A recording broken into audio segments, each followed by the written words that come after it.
All right, guys, you don't need to waste your time on this video if all you're looking for is a basic utilitarian pocket knife to open the packages that arrive on your doorstep. Because this is anything but straightforward, basic, and boring. Now, up until a week ago, I didn't even know this knife existed until the doorbell rang and I opened it and there was a package from CIVIVI with this limited edition Wellmax folder. Now, as always, keeping it real with you guys, this happens all the time. Blade shows up, I'm like, that's interesting, I'll get around to it. But within minutes of messing around with this folder, I knew that I needed to share my thoughts with you.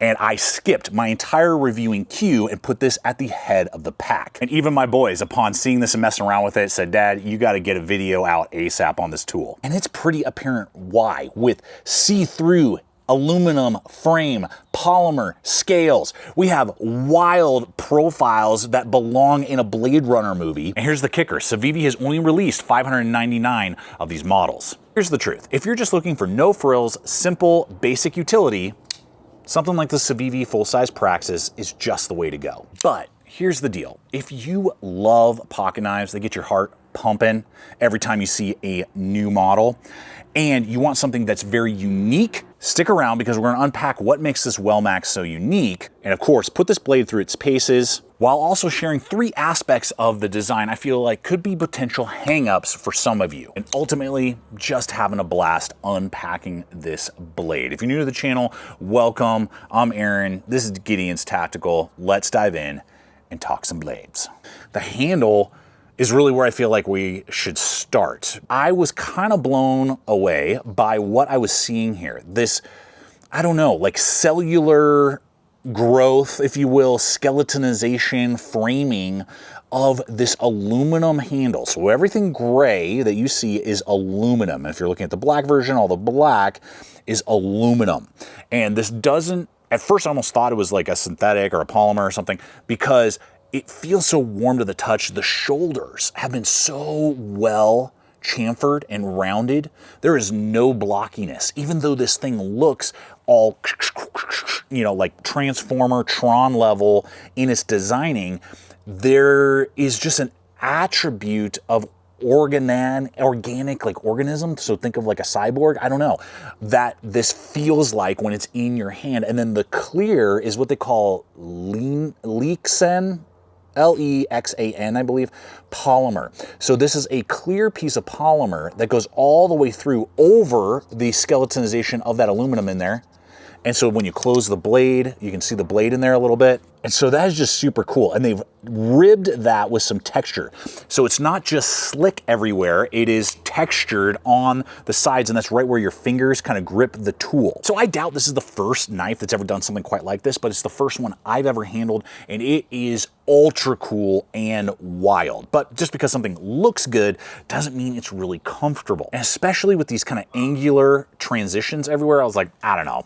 When I first saw it and like unpacked it, but as soon as I put it in my hand, right where that transition is goes right into the center palming of your hand, and I got full grip and 0 hot spots, like 0. This feels excellent in the hand, proving that as long as the geometry works, you don't always need like a continuous sweep and things like that. It will lock you into place. A nice deep finger guard right there, so I can lock myself in. It feels good in a reverse grip, and then giving me this blocky jimping that's all milled and chamfered, giving me a nice thumb rest right there for a push cut. The pocket clip even adds to the ergonomics. It doesn't have all these weird, you know, hills and valleys on, say, like a Praxis, you know, goes up and then it flares out. You have this consistent, looks very premium pocket clip that rides excellent in the pocket. It's ambidextrous to give you that little plate. I love it when companies do that and give you that little plate there versus just like a cut in.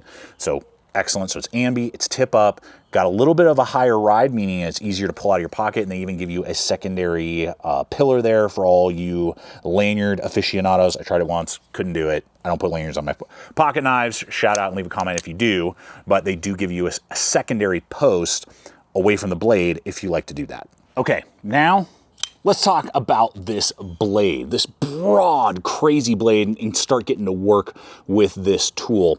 Now we're looking at an 1/8 inch thick, 3.6 inches overall, and we have a high flat grind with a modified Tonto design is what I would call that.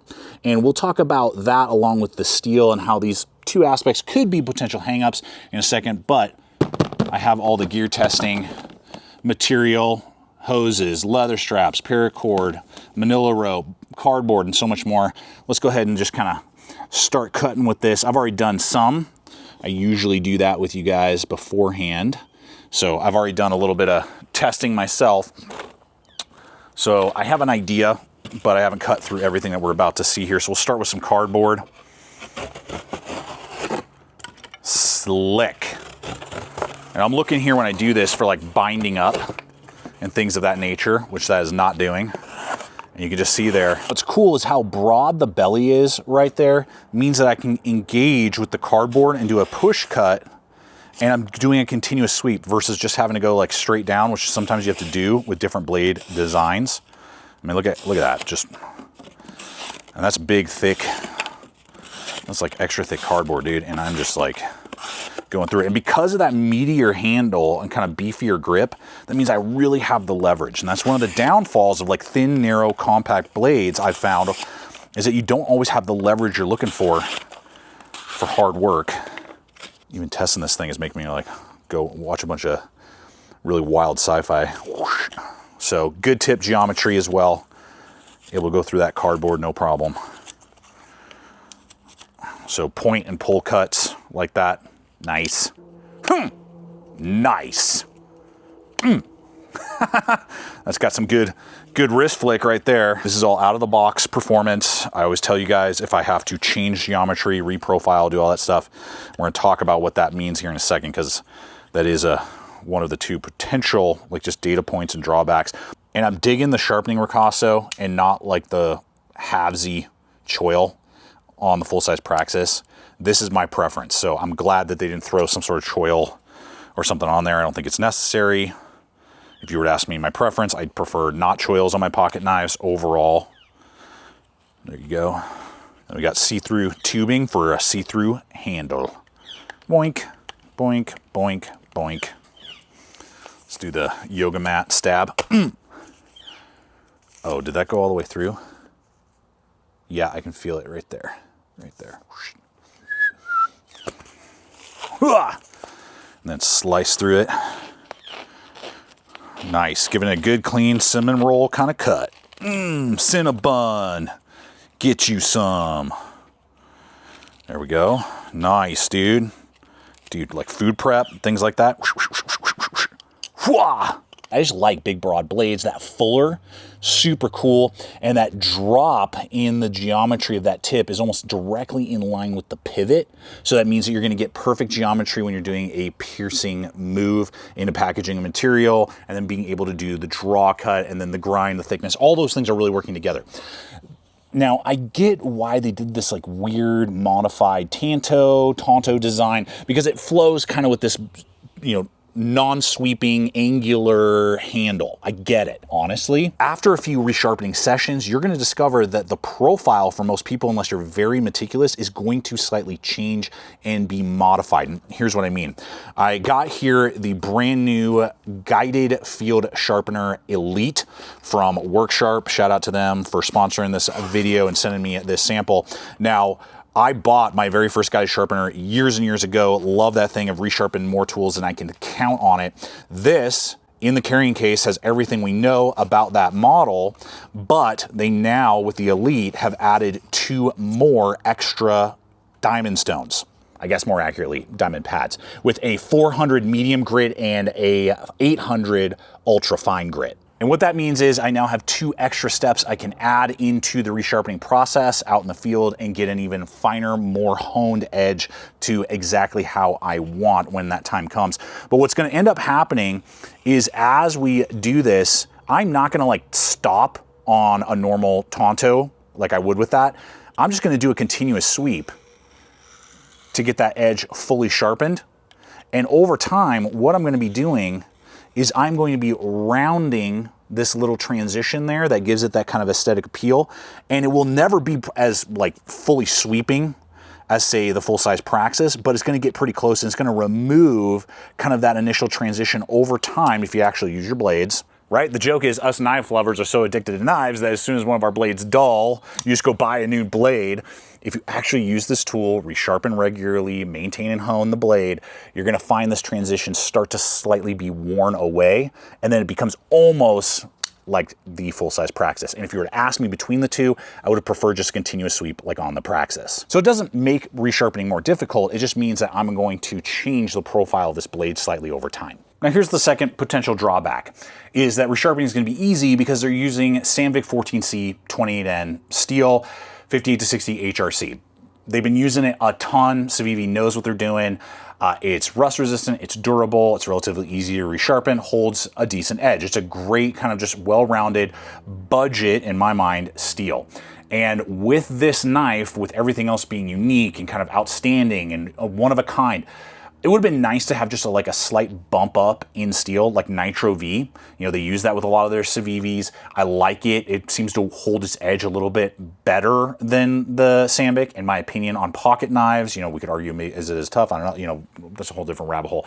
But it seems to have a little bit better wear resistance, which is what you look for with a pocket knife over, say, a big survival knife. And it just feels like a little bit more exotic than Sandvik. Sandvik, you're like, okay. You know, so we have this really like high-performing, stylish blade, and then very kind of like generic steel, which isn't the end of the world, it'll perform, but it would have been nice to see something like Nitro V. Now that plays in a little bit to cost, because that's the other aspect. The model I have is, I believe, just under 130 currently, and then the blackout version with the gold, that one I believe is $10 more, like just under 140 currently. I'm gonna have links over to Blade HQ, Knife Center, all the affiliate links that I regularly partner with. They're in the description box below as well. If you do decide like, hey, this is making sense, I want to score one of these before they're gone, then that option is there for you. Okay, so final kind of aspects here to think about, and the last data point just to be aware of is, let's talk about the action here. You know, it's running on ball bearings, it's got the push button lock.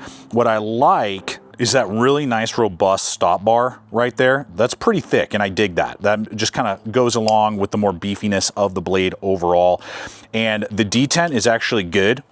Like, I mean, I really got to whip it to get it over the detent, and it sucks the blade back into place. So yeah, so the action is good. The thumb studs are cool. They match the, you know, offsets and all that stuff. The one thing I noticed, they're a little, because of the way, and hopefully this is gonna show up, I might have to run a photo.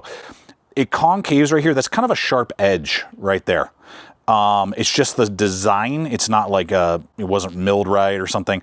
So you have this kind of sharper pressure point. It's not the end of the world. It's not like, oh, I hate opening it, but you notice it, and it doesn't feel quite as refined as if they had done maybe something like honeycombed or stared. And you kind of, what I found, have to make sure that you're not coming in, because then you definitely feel it on the meat of your thumb. If you kind of come at a 45, then you don't feel it, or obviously, again, you can just push the push button and overcome. So not a deal breaker at all. None of these things are deal breakers. They're just little attention aspects that I wanted to highlight for you guys as you're looking at a potential grab on a very limited design. Well, there it is, guys, the CIVIVI Wellmax limited edition. What are my overall thoughts? I'm digging it overall. This thing is a ton of fun, and it's one of the few CIVIVIs lately that I really kind of went out of my way to carry, enjoy carrying, and wanting to share with you guys. The style, the materials, the designing, all of those things overall really coming together in a unique package, and really stands out. It's not just a looker that you're gonna put in the Safe Queen and take photos of on Instagram and that's it. Like, you can actually use this tool and it really functions well in general utility tasks, but it looks good and very unique doing it. And I do feel like this definitely deserves more than just a limited release. If they tweak a few things to maybe make it not as limited in its styling, I think a lot of people would really connect with it and enjoy carrying it as their daily. But that's me and my mileage. I hope that this video has been fun, entertaining, and shown you what this limited design can do. And leave comments. I'm sure CIVIVI's gonna see this. Do you guys wanna see this as a standard in the rotation, or do you think it's better to keep it as just a limited run? Appreciate you guys. Till next time, subscribe, follow along, always posting, putting up videos every single week, and always remember to stay equipped, stay prepared, and I'll see you out there.